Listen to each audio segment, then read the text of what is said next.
The snap change isn't just a move butchered by Jesse Eisenberg in every single interview he's ever done. It's also a very functional and useful color change in the world of professional virginity. And today I'm going to show you guys how to use the snap change in order to produce anything that you want that you could draw on a playing card. I'm also extraordinarily sick right now. So the first setup is very, very easy. You're going to need a duplicate. This could be 2 blank cards. This could be 2 business cards. This could be 2 cards where a hooker has written her name on it or his name. And all you're going to do is keep one blank and have the other one have some sort of representation of what you're going to produce. If this is going to be a coin, a series of coins, make sure to do a drawing that doesn't look like your parents gave you thalidomide as a child. However, while perusing through the Five Below and looking at of-age girls, I found this little weird Rubik's Cube keychain. And I thought that would be cool for a magic trick because I don't know what a woman looks like naked. So just draw whatever the object is and then have the other object that fits in your palm. You're going to put these 2 cards together and hold them as one.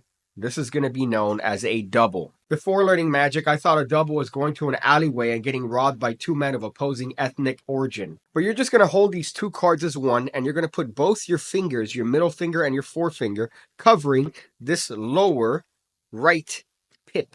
This is going to be the position for your snap change. Your thumb is in the back. Some people like to think it's cool to have the card held like this and then bring the middle finger only for the actual change itself. I don't think it's necessary, but some of you guys might think of it as a cool subtlety. Now, all that's going to happen for this color change is that my middle finger is going to try its best to hit my palm.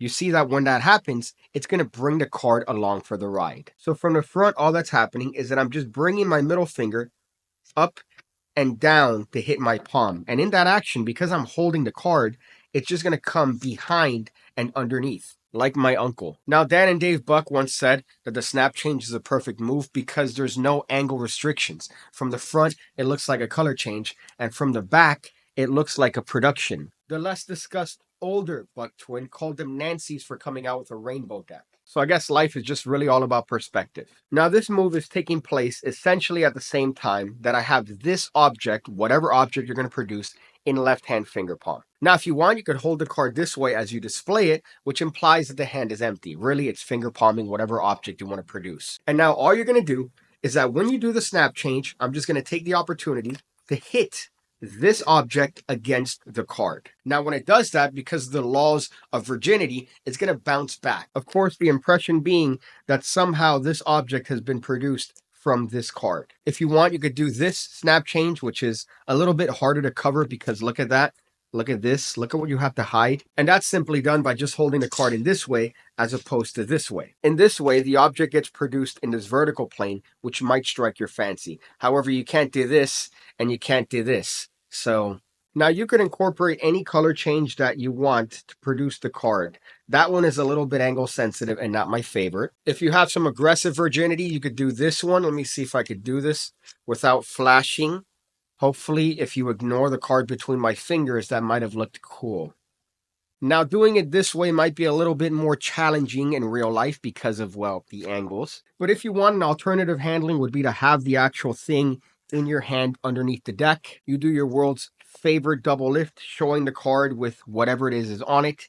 And then when you turn it face down, all you're doing is dragging that object. You see that? I'm dragging that card, rather, on top of the object. So now you could either produce it like this,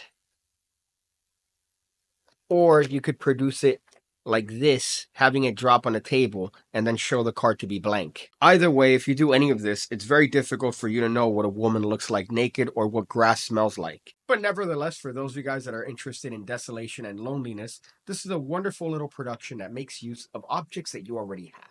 Now, of course, I'd be remiss if at this point I didn't attempt to shill my own things, such as the PigCake Magic Academy, the home of over 1,600 videos going over card stuff, coin stuff, mentalism, everything you need to become the best magician you could possibly be. Now, if you don't like subscription models, I suggest to check out my brand new projects with Peter Turner. I have a couple fun ones, including one on the open prediction plot, as well as another one on the out of this world plot. They're available linked down below for your viewing pleasure.